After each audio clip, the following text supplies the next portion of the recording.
Hello all. This is Fadila Shaib speaking to you from WHO headquarters in Geneva and welcoming you to our global COVID-19 press conference today, Monday, 14th December. We are happy to be joined today by representatives from youth organizations that Dr. Tedros will introduce to you.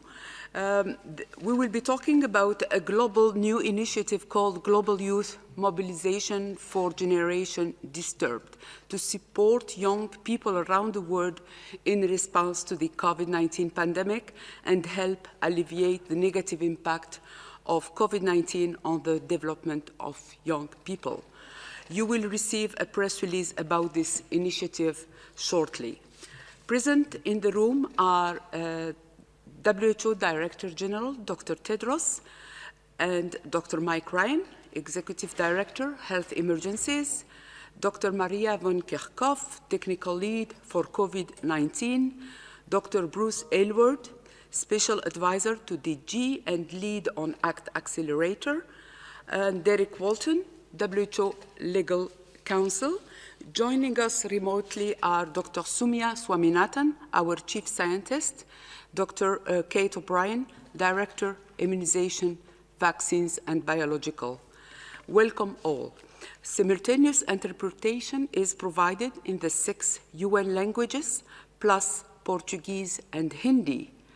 Now, without further delay, I would like to hand over to the DG, Dr. Tedros, for his opening remarks. Dr. Tedros, you have the floor.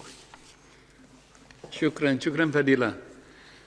Good morning, good afternoon, and good evening. The pandemic has reminded all of us of the heroic work that health workers do every single day. Health workers account for an estimated 3% of the world's population, but account for 14% of all infections with COVID-19. One of WHO's primary concerns has been to ensure health workers have access to personal protective equipment. We also advise that health workers should clean their hands regularly with an alcohol-based hand rub or wash with soap and water. And yet, new data from WHO and UNICEF show that 1 in 4 health facilities globally lack basic water services. In the world's 47 least developed countries, half of all health facilities have no clean water on site. This puts health workers and patients at risk from infections of all kinds, makes childbirth much less safe, and drives antimicrobial resistance. Addressing this gap is an urgent priority for WHO and UNICEF, and must be for the rest of the world. Preliminary estimates show that making sure all healthcare facilities in the 47 least developed countries have basic water, sanitation, hygiene, waste management, cleaning services will cost an additional $3.6 billion between 2021 and 2030. And we know that for every dollar invested in hand hygiene alone, there is a return of $15. In other words, investing in water, sanitation, and hygiene is not just the right thing to do, it's the smart thing to do. While the direct health impacts of the pandemic on young people have been generally less severe, youth are disproportionately affected by the long-lasting consequences of the pandemic. Disruptions to education, economic uncertainty, loss or lack of employment opportunities, impacts on physical and mental health, and trauma from domestic violence, to name a few. More than 1 billion students in almost every country have been impacted by school closures, and 1 in 6 young people worldwide have lost their jobs during the pandemic.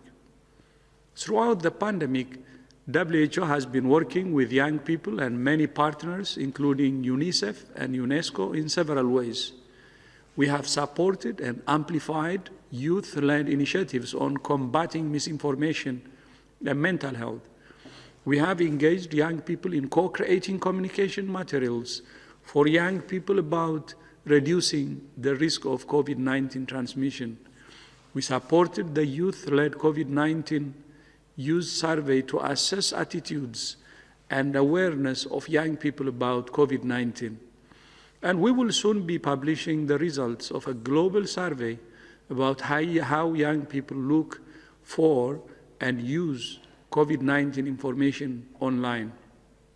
2 weeks ago, we launched the WHO Youth Council to provide advice on key health and development issues affecting young people. Today, we're delighted to be taking part in the launch of the Global Youth Mobilization for Generation Disrupted, a new worldwide movement to support young people and involve them in the response to the COVID-19 pandemic.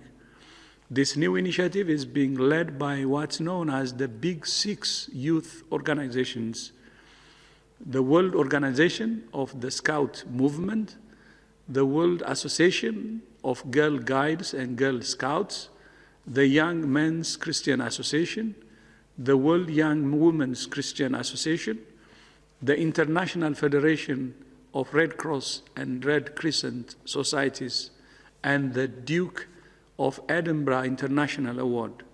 Together, these organizations and networks actively involve more than 250 million young people. Through the new global youth mobilization, the Big Six youth organizations, WHO and the UN Foundation, will engage young people around the world in the design of community initiatives to turn around the impact of the pandemic. And we hope that it will become a platform for supporting progress towards other health goals, including universal health coverage. The voice of the youth for Health for All is very crucial. In early 2021, the movement will issue a call for proposals inviting youth groups around the world to develop youth-led solutions to COVID-19 and an accelerator program to scale up existing response efforts. $5 million has been allocated to this initiative from the WHO COVID-19 Solidarity Response Fund, powered by the UN Foundation. The Global Youth Mobilization will also feature the convening of a Global Youth Summit in April 2021. Today, I'm delighted to be joined by 4 representatives from the movement's project board. Ahmed Al-Hendawi, Secretary General of the World Organization of the Scout Movement; Tarindra Aruma Peruma, an emerging leader and International Council member of the Duke of Edinburgh's International Award; Michelle Shiji Chiu, Youth Commission member of the International Federation of Red Cross and Red Crescent Societies; and Casey Harden, General Secretary of the World Young Women's Christian Association. Mr. Al-Hendawi, before I give you the floor, I understand that today marks the 100th anniversary of the World Scout Bureau. So I would like to wish you a very happy birthday and congratulate you for the huge impact you have had on young people over the past 100 years. Thank you, and you have the floor. Thank you very much. Thank you, Director General, Dr. Tadros. Thank you for your leadership and for your very warm words and wishes to the Scout movement. And thank you very much for really the exemplary leadership you have extended in this response, and for the incredible team that we have seen at the World Health Organization as steering the response to COVID. Today, we are delighted to join forces with the World Health Organization. We're a group of some of the leading youth-serving and youth-led youth movements that are very concerned today about the societal and health impact of COVID-19.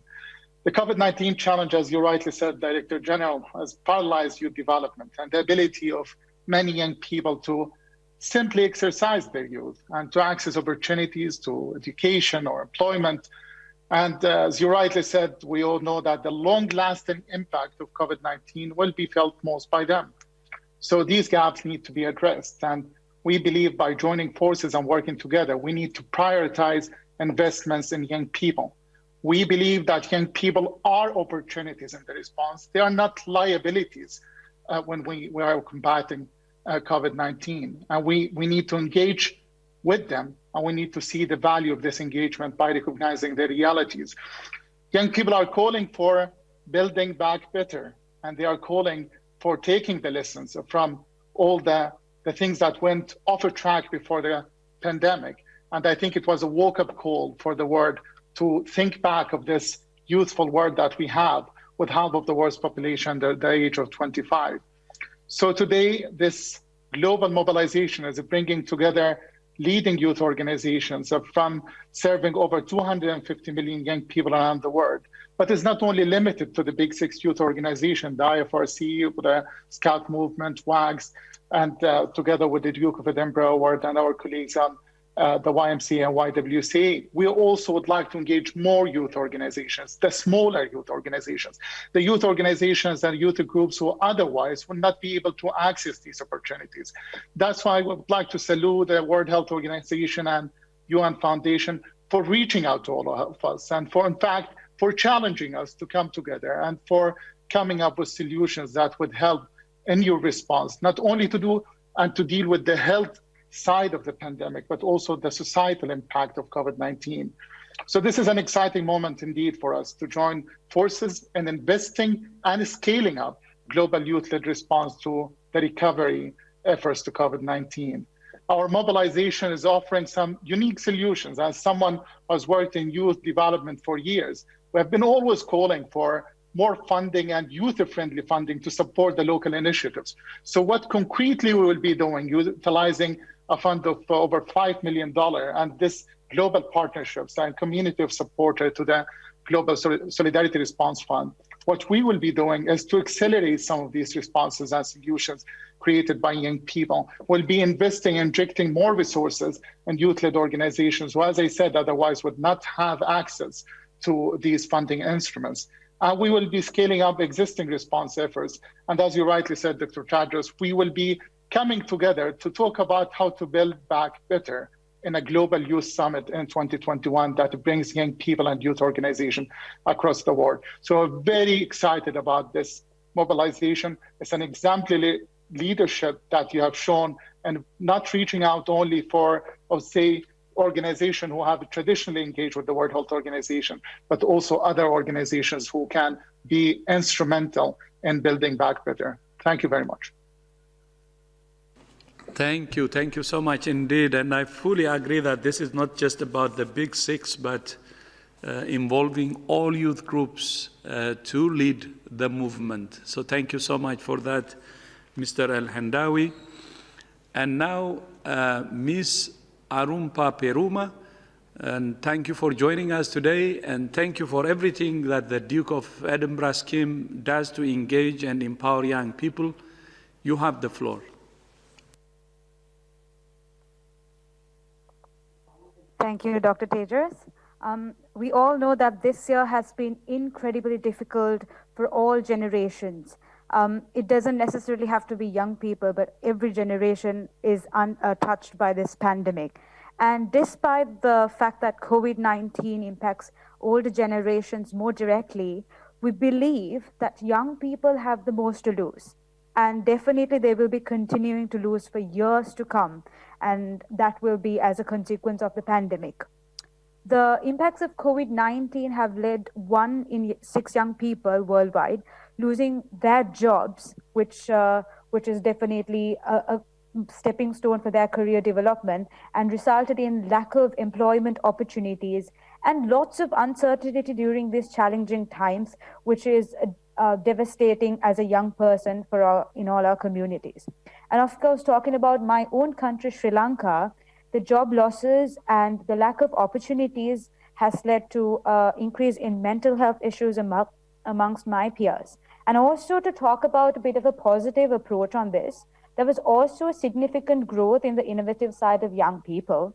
And they were coming up with different innovations to respond to different aspects of the pandemic. So that was a beautiful thing to see as a young person. And despite all these scenarios, we all understand that there is a general sense of loss of direction and also a loss of hope for the future of young people and our future prospects as well. So also, I think this is a wonderful time where this mobilization programs come in, because it provides us with all the opportunity to realize our ideas and implement our own young people's solutions to health and societal challenges that our communities are facing, and which they are facing as a result of COVID-19. And definitely it is crucial to recognize and celebrate these actions which are being come up as a youth-led team. And also we aim to bring hope, and we can hope that we as a mobilization program and young people behind the force behind it will be a driving force for the change we want to see in all communities across the world, and to use all the diverse skill sets of young people to open up new avenues and opportunities. Also, we know that young people worldwide are already doing a lot of great work to alleviate negative impacts. And definitely this is an opportunity we can use to recognize, to celebrate, and to invest in all their wonderful further efforts. So thank you. Thank you so much indeed, and my greetings to Sri Lanka. Now, Ms. Chew, thank you for joining us today, and thank you all young people who work with the International Federation of the Red Cross all over the world, and you have the floor. Thank you, Dr. Tedros. Honored to have the opportunity to speak here on behalf of young people today. Education has been particularly hard hit during the pandemic. As you have mentioned earlier as well, Dr. Tedros, worldwide, more than 1 billion students in nearly every country have experienced school closures, depriving them on critical education and learning opportunities. And young people are missing out on this, right? During the pandemic, young people are actually left stranded and lost without means to, obtain education. Antonio Guterres, Secretary General of the United Nations, has called this the largest disruption to education in history. While many young people are starting to get back to school, rolling lockdowns means that the COVID-19 risks to education are actually not over for us. The quality of or the access to education should not be compromised during a pandemic. Young people should not have to sacrifice educational opportunities in exchange for our livelihoods and health.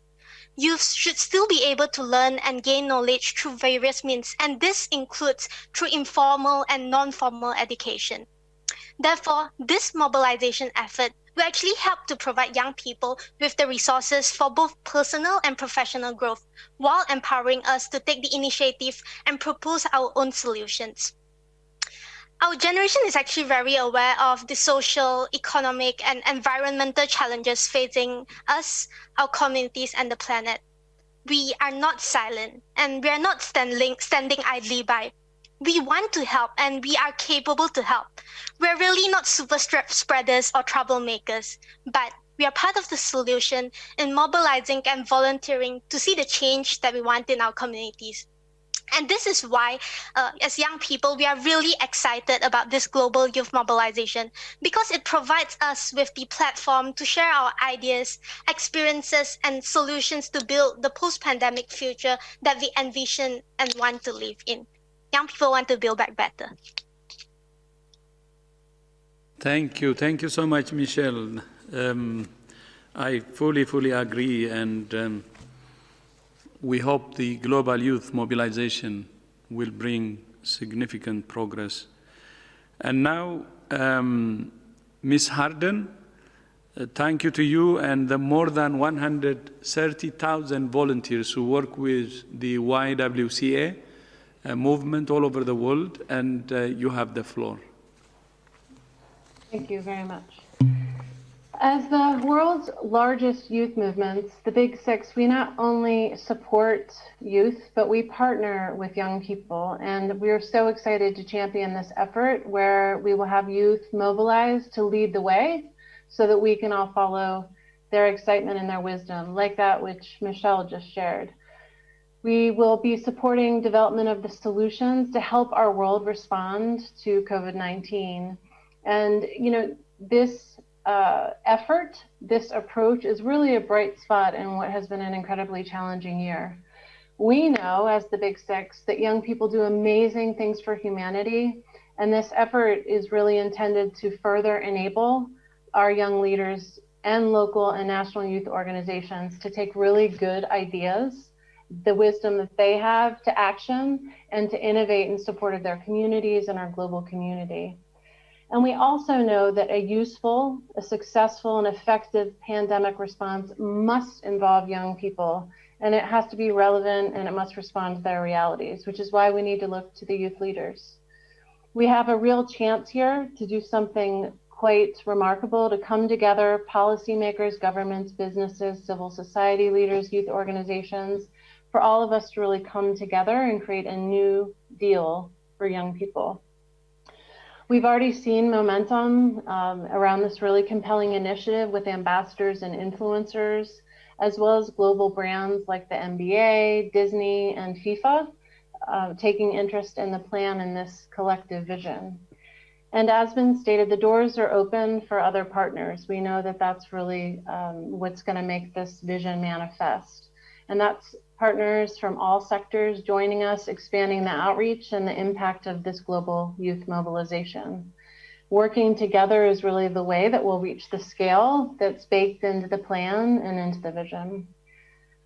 We're really grateful to the World Health Organization and the United Nations Foundation for the collaborative spirit, attitude, responsiveness with which you've approached this plan. It's that kind of new way of doing things that we can hold ourselves accountable to in order to, again, bring this to life and have the vision manifest. And also, of course, the generous funding is really how we're going to make this good idea happen. So with this initiative, we're going to follow the lead of young people to make sure not only that they're not left behind, but that we're really responsive and we're very responsive to the needs of youth and follow their lead because they know what's best. Thank you.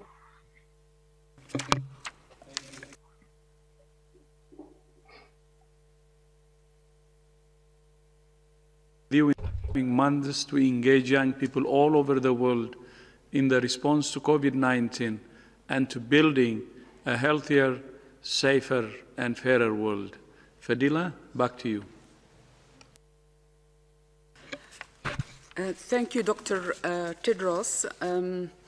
And to our guests, I would like now to open the floor to questions from members of the media.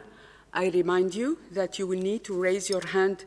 Use the raise your hand icon in order to get in the queue to ask your question, and please do not forget to unmute yourself. I would like also to inform journalists for their accurate reporting that Ahmed and Michelle connected from Malaysia, Tarindra from Sri Lanka, and Kasey from Switzerland. I know that this information is important for you. Now, coming back to our journalists, I would like to invite Gabriela Sotomayor from Proceso to ask the first question. Gabriela, are you online? Yes, thank you so much. Hola. Thank you for giving me the floor. In Mexico, millions of children have not returned to the school since the pandemic began. They have opened bars, shopping centers, but schools are still closed. The children have suffered a lot without seeing their friends. And, you know, this question, I honestly don't know whether I should ask this question, but I will anyways. One of the thing that most worries many of the children is if Santa Claus will be able to get home this Christmas, because he's very old, he's overweight. They are concerned about whether Santa Claus will be able to leave his house and whether he will be able to travel. So if you have any message to the children in Mexico and maybe children all over the world, thanks. Thank you, Gabriela. Dr. Ben Kerkhoff will take this question. Thank you very much for this really important question. I think you've highlighted a concern that many children have across the world. We can tell you that I understand the concern for Santa because he is of older age and he is of one of the older age groups. But I can tell you that Santa Claus is immune to this virus, and we had a brief chat with him, and he is doing very well. Mrs. Claus is doing very well, and they're very busy right now. But he is immune, and we have heard from a number of leaders across the world who have told us that they have restricted or relaxed, the quarantine measures for Santa to enter the airspace. So he will be able to travel in and out of the airspace and be able to deliver presents to children. But I think it is very important that all children of the world understand that physical distancing by Santa Claus and also of the children themselves must be strictly enforced. So it is really important that the children of the world, still listen to their moms and dads and their guardians and make sure that they go to bed early on Christmas Eve. But Santa will be able to travel around the world to deliver presents. So thank you very much for that important question. I'd like to thank Maria as well for that reassurance, but it's not just the kids of the world, Maria. We all believe in Santa, huh? That's something wrong with that. It's working now, Dr. Ryan. Thank you. No.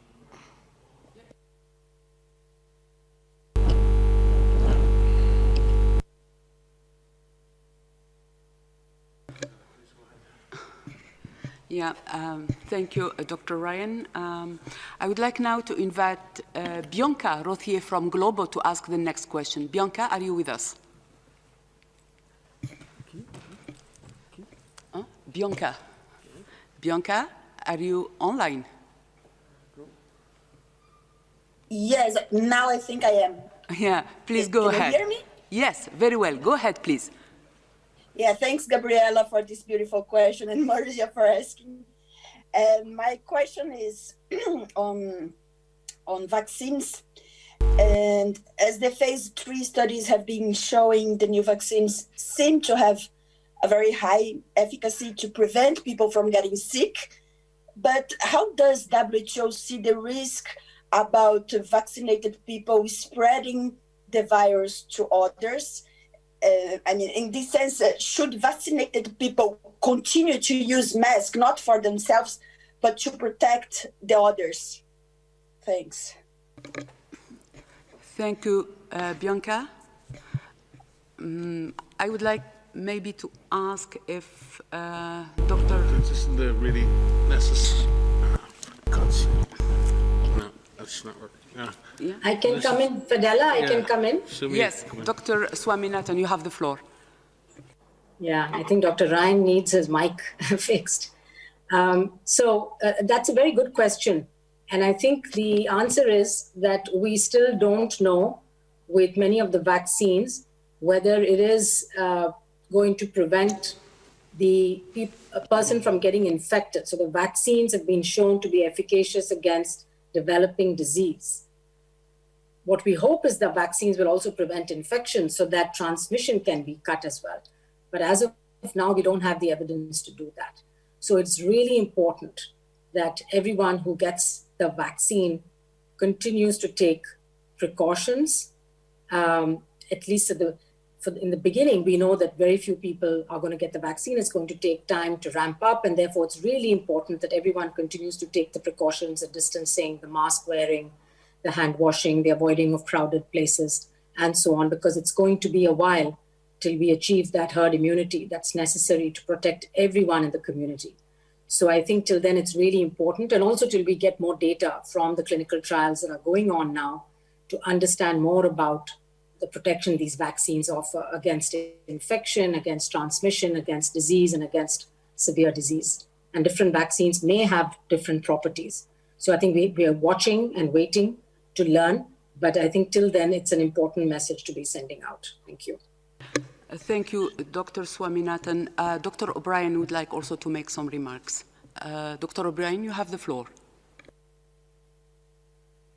Thank you. I just want to reemphasize that The results that we have from the vaccine efficacy trials so far are really promising, but these are also early days results, and the follow-up of the people who have been vaccinated is really critical, and we need to continue to collect data, collect information about the duration of protection, which we're still learning about, and continue the evaluation of these vaccines as we move forward. We have great information to get started, but as Sumya said, really learning also about whether or not these vaccines can protect against infection and transmission is one of the critical things. So the research really needs to continue on these vaccines and the vaccines that are coming, continuing to come down the pipeline. Thank you. Thank you, Dr. O'Brien. I would like now to invite Stephanie Nibehe from Reuters to ask the next question. Stephanie, you have the floor.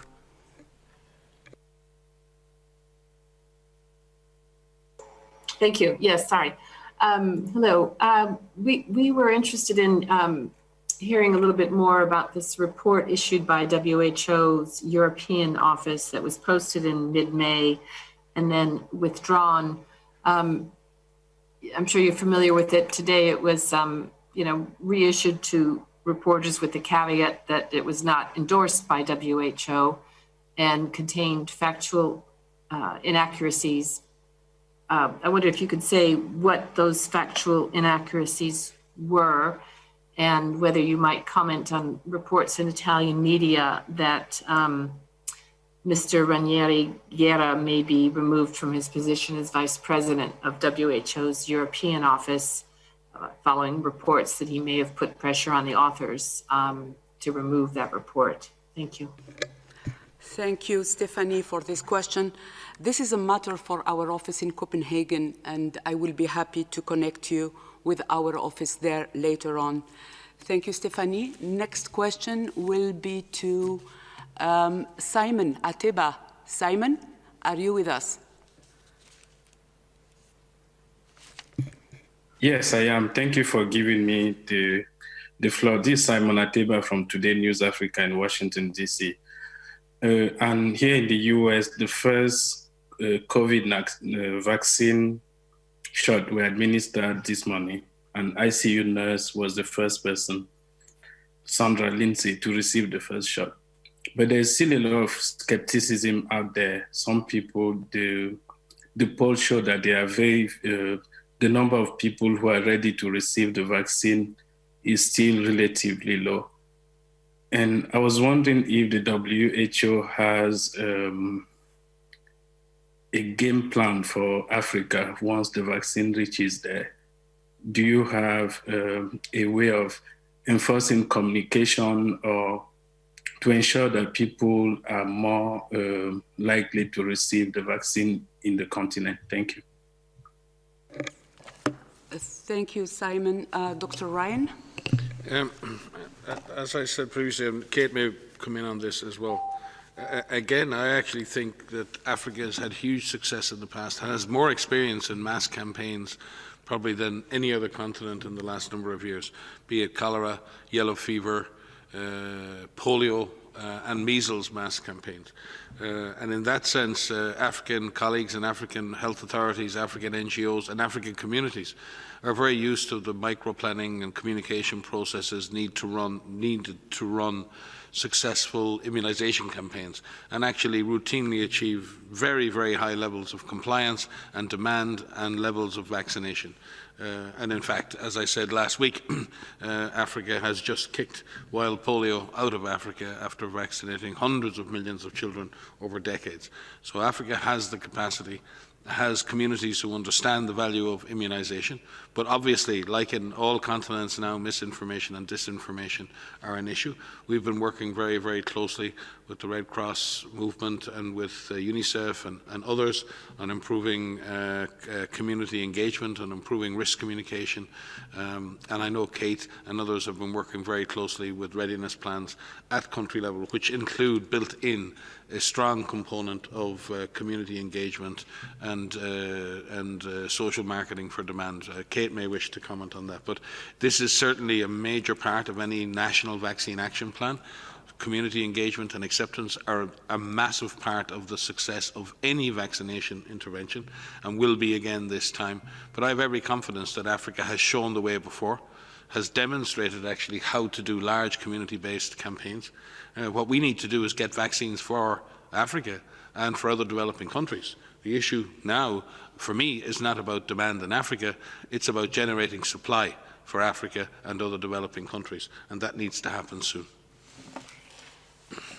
Kate may want to supplement. Yeah. Kate, you have the floor. Yes, thank you. I just want to add to what Mike has had to say about this, that we're working very closely with countries throughout Africa on their readiness plans. And in fact, many countries have already developed their plan for deploying. Those plans are demand and confidence related activities. And I think what's really important as we drive forward on the readiness of countries is really the readiness of communities to be able to seek vaccines, to have confidence in them. And so there's a critical role that is played right now to be communicating accurately on the information we have about the vaccines to countries. So this is such an important thing right now, because that, as we've said before, vaccines don't save lives, vaccination does. And so these demand-related activities are extremely important, and the involvement of the communities in preparing for vaccination is probably one of the most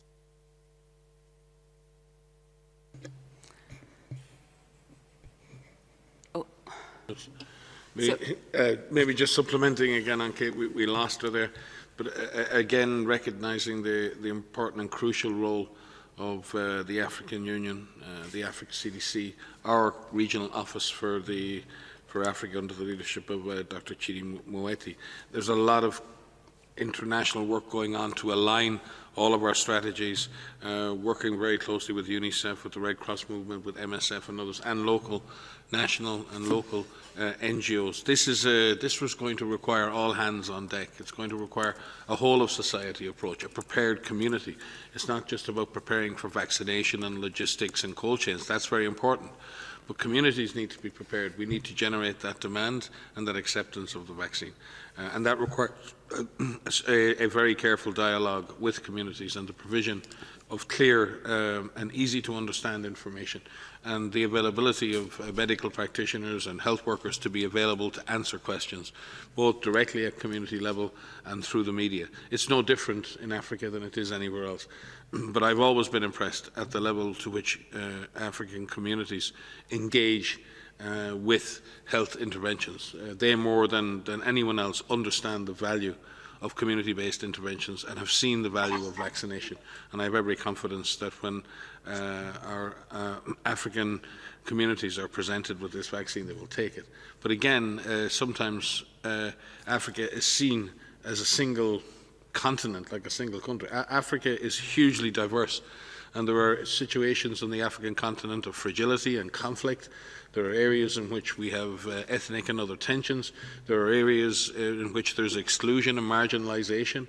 There are people living in urban slums and living in very remote rural settings. So we need to see that vaccinating successfully in Africa is as complicated and as challenging as anywhere else, and resources are required to be able to make that a successful intervention. But I have every confidence in communities in Africa that they will want this vaccine and will want to take this vaccine. Thank you. Thank you, Dr. Ryan. I would like to invite Dr. Swaminathan to respond to this question. Dr. Yes, Swaminathan. very quickly, just wanted to add to what Mike and Kate have already said. Since we have the 6 big youth organizations with us today and the representatives talking about how they're going to mobilize youth and communities and take up these challenging issues, I think this is a perfect topic for them. The youth can really mobilize. They can use social media much better than we can, and they're generally very well informed.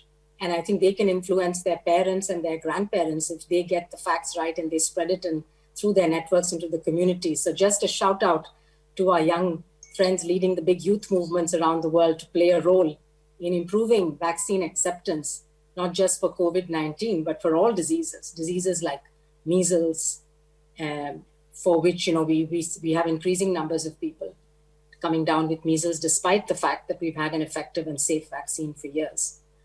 So that would be a great rallying cry, I think, coming from the youth organizations. Thank you.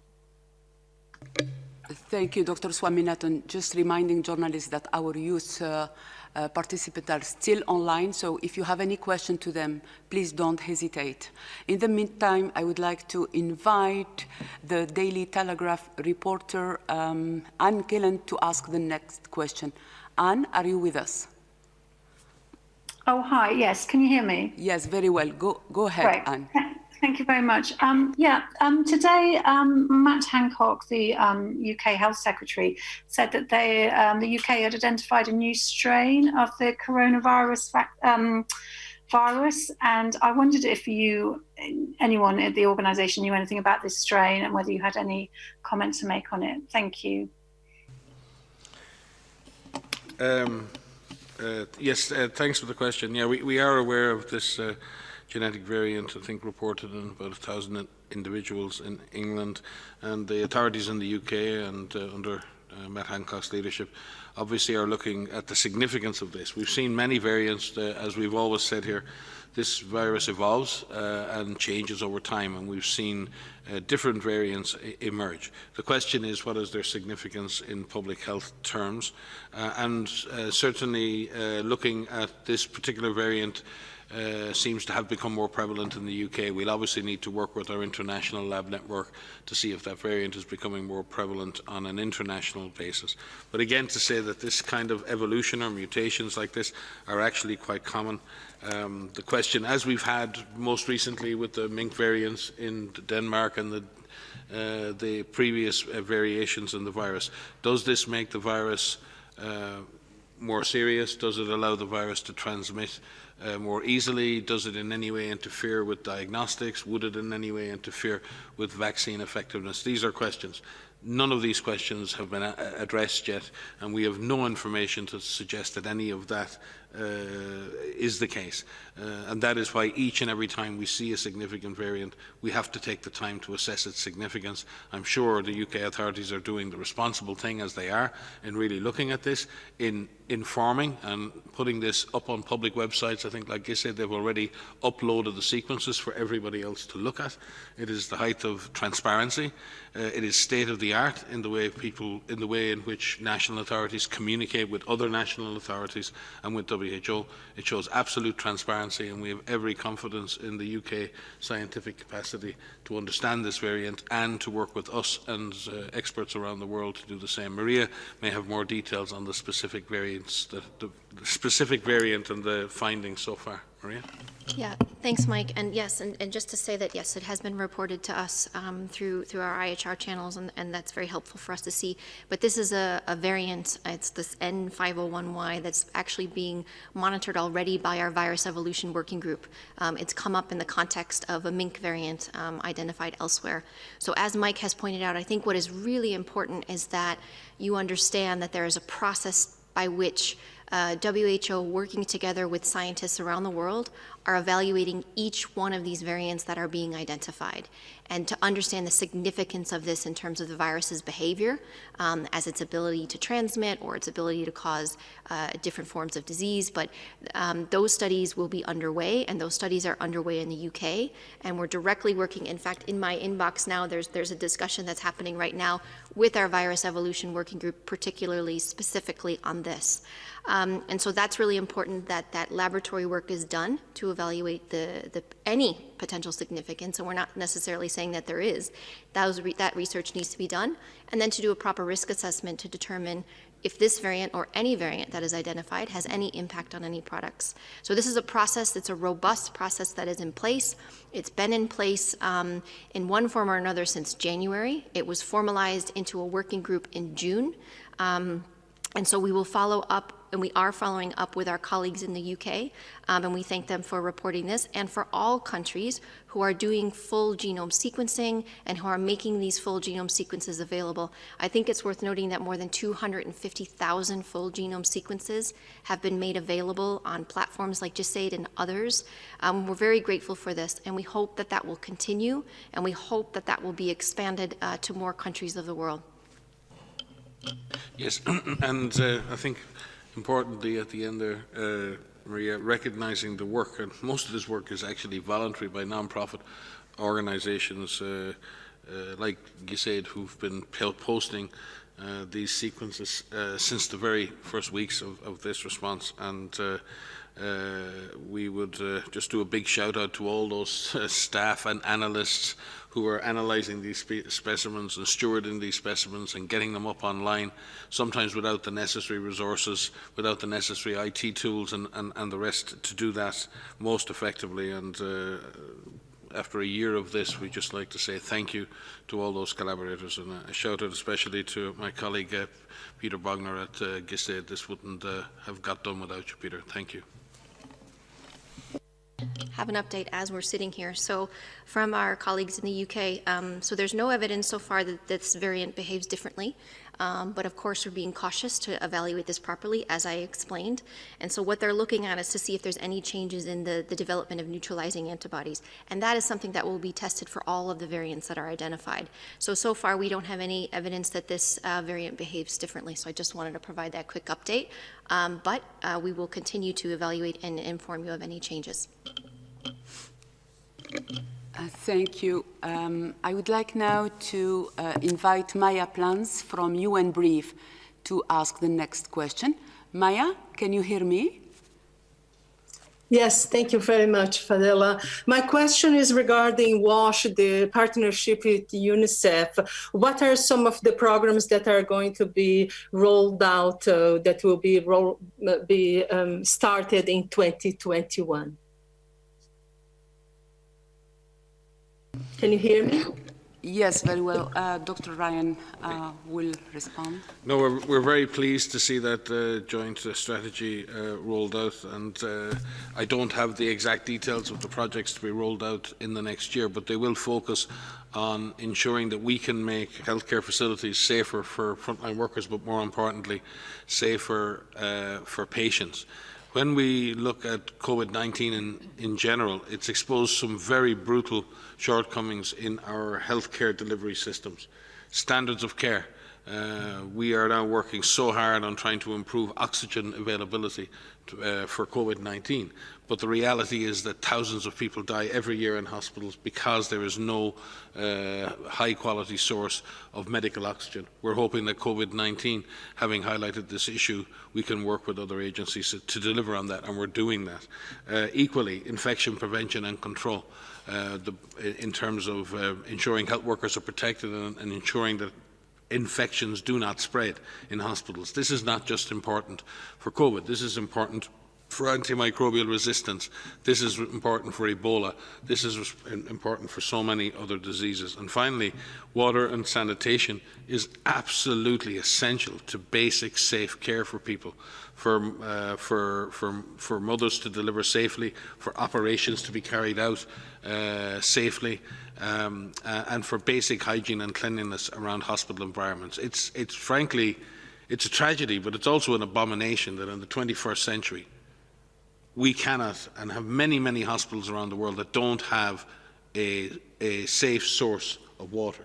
We're not talking about communities living in difficult situations. We're talking about our hospitals. We're talking about our healthcare facilities that don't have safe supply of clean water to take care of patients. It's a massive issue in COVID, and that's why the focus has been on this work, and I'm working with, particularly with UNICEF and others on this. We're very proud of this work. We're very proud to partner on this issue. But this, as the DG has said many times, COVID has not just driven these issues. What COVID has done is peeled away and revealed some very, very uncomfortable truths. I worked personally in many, many outbreaks in Equator province and in Congo 2 years ago when we had the 9th outbreak of Ebola.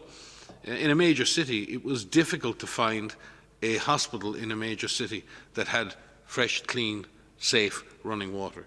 That is really just, you cannot control Ebola in that situation, you cannot control COVID in that situation, you cannot control diarrheal disease in that situation. This is a fundamental requirement for safe healthcare, and we support our colleagues in UNICEF and in the WASH cluster and all those NGOs and all those organisations that work around the world in water and sanitation for health, and we will continue to support that. We'll be very happy to share with you directly a list of the proposed activities. I just don't have them here to hand right now. Thank you. Thank you, Dr. Ryan. I would like now to invite Sophie from SABC to ask the next and maybe last question. Sophie, you have the floor. Thank you. I just want to find out the launch of the mobilization for generation disruption. It comes at a time, particularly around the world, where we see a population, particularly the young people, are getting infected. If I may cite an example, in South Africa, we are heading towards holidays, and after the exams, we have seen a number of spreader events, particularly where you had these young people converging. What is your message to the young people, and how are you going to ensure that countries do buy into this mobilization for generation disruption, and how are you going to popularize it?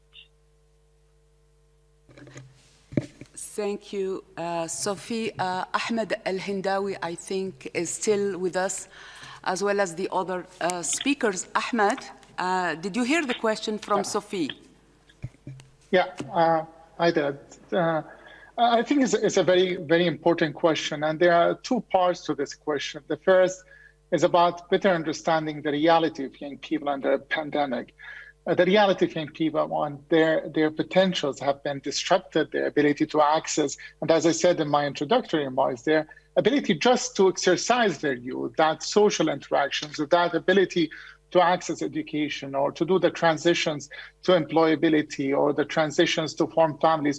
All of these transitions have been delayed and disrupted. I think it's really important for us when we engage with young people to depart from labeling them as super spreaders or like these stigmas that we associate to them, and understand that the true talent of young people can be unleashed by really starting with recognition to what kind of price they have to pay. In fact, at some point we were talking, following every big crisis in the world has to come together to think of the recovery.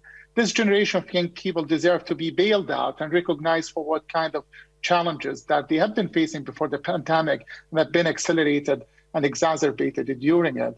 So that recognition is important. While doing that, also some research are showing very clearly that young people and their adherence to the rules are not that different from the rest of the population. So segmenting or signaling out that youth group, I think, is really will do us disservice and winning allies in young people in the fight against the pandemic and really leading that recovery effort. And the second part, how to popularize it, how to ensure that we have a global buy-in. In fact, we are today joining not only as a global youth movements coming together, but this is an invitation for all to join in. When we say it's a global youth mobilization for generation disrupted, we're talking about that massive mobilization that requires all sectors to come together, academia, businesses, private sectors, looking at the governments and others to come together. And I hope that our Global Youth Summit in April will feature an opportunity for all of us to come together and think how that a new normal would look like for young people and what kind of characteristics we need to have for that new normal so we wouldn't fail this massive generation of young people. So we are approaching this with a lot of optimism. We are approaching this with a lot of belief in the potential of young people. We are not naive. We know there are issues. We know there are challenges. But if our experiences, collective experiences at youth movement have taught us one thing, there's a power for positive, constructive narrative in engaging young people by winning allies in them, not by treating them as liabilities. And I think that's our way forward. And we're very encouraged by the number of partners who would like to team up with us as part of this effort. And once again, very encouraged with the World Health Organization leadership in this effort. Thank you, Ahmed. I would like also to invite the other guests if they want to say something. Tarindra, Michelle, Cassie, you have the floor. Yeah, I would simply add that I talked a bit about the spirit of this initiative, and the spirit behind it is, I think, gets to some of your question, which is, what does it look like for adoption, installation, realization, socialization of accurate information about the pandemic, about really trying to give a message that's compelling for youth. And the spirit of the response to that, the answer to that, the recipe that we think that is going to be effective is placing young people in the center of the solution and following their lead. So I can't say that enough. And we know as youth organizations that it's often following, really creating the space for young people to do the leading. They're able to move the noise away and take that wisdom, their own creativity, and their own knowledge of what's needed to do something like socialize the right message or increase engagement. So it's really fantastic to see the spirit of what's behind this vision really be imbued throughout. And with that, I will be quiet and give an opportunity for our two leaders joining us today to add. Thanks. Thank you, Cassie. Michelle and Tarindra, if you want to take the floor, you are welcome. Hi. So just to add a quick point for it, I think as a coming from a young person, it's very important that we recognize that if not now, when? Because obviously the opportunity of us being young is not forever. It's just this time segment. And it's very important that we identify as a community the problems we as young people go through. It can be several issues, and some can be extremely traumatizing. So it's very important that we build a platform like the mobilization program to build and empower the future of our world, the future who's going to take over the world, and make sure that they have better opportunities, because there can be various diverse set of skills and various innovative ideas that can probably make groundbreaking change in the world. And that is why it's very important that we take correct decisions right now so that we have a positive future, positive world to look at. Because most of the changes right now, which are happening, are also from young people. And also, if you think that young people are also too small to make a change, I think we need to think about that. And, we as an entire set of young people are more stronger than a lot of the entire communities together. So I think this is the best time to make some great positive change. And let's all do it together. Thank you. Yeah. And also just adding on Tarindra's point, I think I really want to call on our senior leaders, adults, businesses, governments, institutions to really strongly respond and support this global youth mobilization so that young people can emerge from this pandemic stronger, more resilient, and also better off. Because by involving young people and by supporting us in the pandemic efforts, response and recovery efforts, young people as well as all generations would actually be benefited. And I think for young people in our generation as well, we really want to show that we can play a part in shaping our own futures. And as much as we really appreciate the guidance from our senior leaders and our adults, I think it's still important to recognize that as young people, we know what we are facing, we know the realities on ground, and that is why we are suitable and capable to really drive this movement and shape a future that we all really want to see, not only for ourselves, for all generations, and also for the future, right? Thank you so much to our four guests. I would like now to hand over to Dr. Tedros for his final comments. Thank you, Fadila. So encouraging. I'm very excited personally to listen to our youth leaders.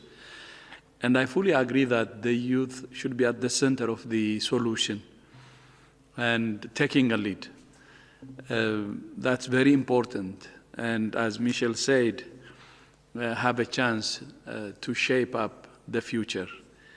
And that's why we have decided with them to start this movement.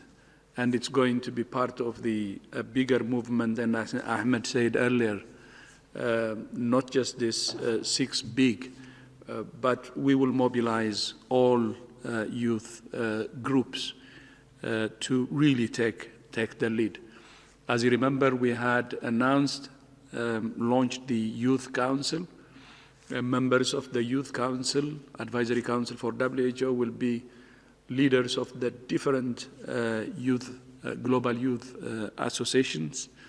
And the purpose is not just to fight this pandemic, but to actually lead the youth, to lead the long journey to health for all. As we always say, through the ownership by the youth, all leads will lead to universal health coverage. And if we're going to have a strategic solution to what we're facing today, including the COVID pandemic, the strategic solution is health for all, or universal health coverage. So I believe this movement will grow from strength to strength and led by youth who are ready, as Michel said, and other colleagues, and those who have participated today, shape up the future or shaping their future. So I would like again to thank Ahmed, Tarindra, Michel, and Cassie for your leadership. Then moving to the other issues, in the last few minutes, I have a very good news.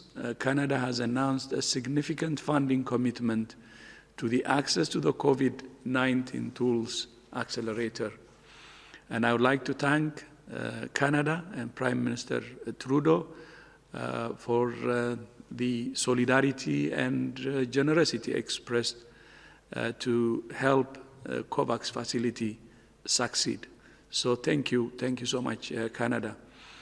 As you know, the ACT Accelerator is truly the best global solution to fight the acute phase of the pandemic, save lives, and drive the global recovery. And then finally, one more.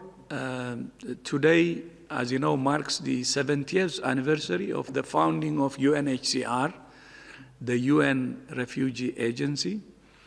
And refugees are among the most vulnerable people in our world. And today we are seeing the largest population movements and displacement since the end of the Second World War. And many refugees and migrants live highly insecure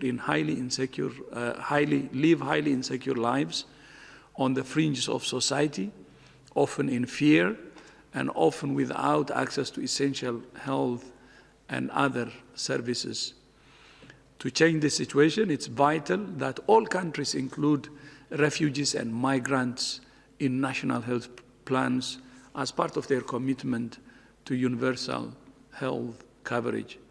Happy birthday, UNHCR. WHO is proud to work with you to improve the health and well-being of all refugees. And thank you and congratulations also to my brother, Filippo Grande, and to all members of and families of UNHCR. Thank you and see you on Friday.